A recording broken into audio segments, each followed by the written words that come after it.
Hi friends, welcome to Mohini makings. ఈరోజు మన recipe వచ్చేసి పొటాటో రైస్. సో ఈజీగా టేస్టీగా నేను పొటాటో రైస్ ఎలా చేస్తానో ఈ వీడియోలో చూపిస్తాను.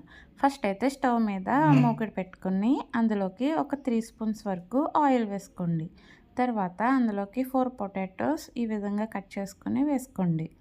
అందులోనే కొద్దిగా సాల్ట్ వేసుకోండి, 1 స్పూన్ వరకు వేసుకోండి. ఇవన్నీ హై ఫ్లేమ్లోనే పెట్టుకుని బాగా టోస్ట్ చేసుకోవాలి. పొటాటోస్ అన్నీ బాగా వేగిపోయి మెత్తగా అయిపోవాలన్నమాట. ఆ విధంగా అవ్వే వరకు ఫ్రై చేసుకోండి. ఈ విధంగా అయిపోయిన తర్వాత స్టవ్ ఆఫ్ చేసుకుని వేరే బౌల్లోకి తీసేసుకోండి. తర్వాత ఆ మూకుడులోకి ఇంకొంచెం 1 స్పూన్ ఆయిల్ వేసుకుని మీ దగ్గర ఏ బిర్యానీ స్పైసెస్ ఉంటే అవి 2 వేసుకోండి, కొద్దిగా జస్ట్ ఫ్లేవర్ కోసం. తర్వాత వెల్లుల్లిపాయ ముక్కలు కూడా ఈ విధంగా కట్ చేసుకుని వేసుకుని వేయించుకోండి. ఒక ఆనియన్ కూడా ఈ విధంగా కట్ చేసుకుని వేసుకుని హై ఫ్లేమ్ మీదే బాగా టోస్ట్ చేసుకోండి. లైట్గా బ్రౌన్ కలర్ వచ్చిన తర్వాత ఒక 2 పచ్చిమిర్చి ముక్కలు నిలువుగా 4 ముక్కలుగా కట్ చేసుకొని వేసుకోండి. అది కూడా హై ఫ్లేమ్ మీదే కొంచెం సేపు ఫ్రై చేయండి. తర్వాత కొద్దిగా కరివేపాకు వేసుకోండి. కరివేపాకు కూడా వేగిపోయిన తర్వాత చిన్న అల్లం ముక్కని పేస్ట్ చేసుకొని వేసుకోండి.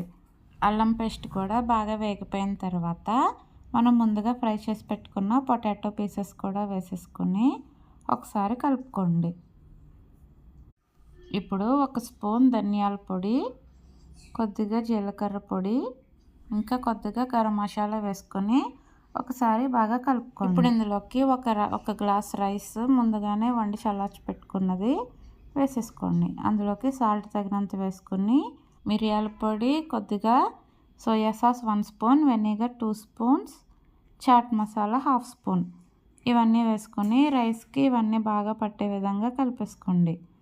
అలాగే రైస్ కొద్దిగా వేడవ్వాలి, అప్పటి వరకు బాగా కలుపుకోండి. రైస్ విరిగిపోకుండా జాగ్రత్తగా కింద నుంచి పైకి ఇలా అనుకుంటూ కలుపుకోండి.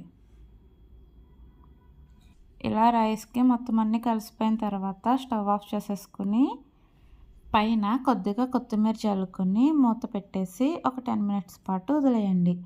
10 మినిట్స్ తర్వాత మూత ఓపెన్ చేసి కింద నుంచి పైకి ఈ విధంగా మెల్లగా కలుపుకోండి. కలిపినప్పుడు గుర్తుపెట్టుకోండి, రైస్ విరిగిపోకుండా కలుపుకోవాలి. సో ఈ విధంగా కలుపుకొని ఇంకా ముందు సర్వ్ చేసుకొని టేస్ట్ చేసేయడమే. సో నేనైతే పొటాటో రైస్ ఈ విధంగా ప్రిపేర్ చేస్తానన్నమాట. టేస్ట్ అయితే చాలా బాగుంటుంది. సో మీరు కూడా నెక్స్ట్ టైం ఈ రెసిపీ తప్పకుండా ట్రై చేయండి. అలాగే మీకు టేస్ట్ ఎలా వచ్చిందో నాకు కమెంట్ చేయడం అస్సలు మర్చిపోకండి. అలాగే నా వీడియోకి లైక్ చేయండి.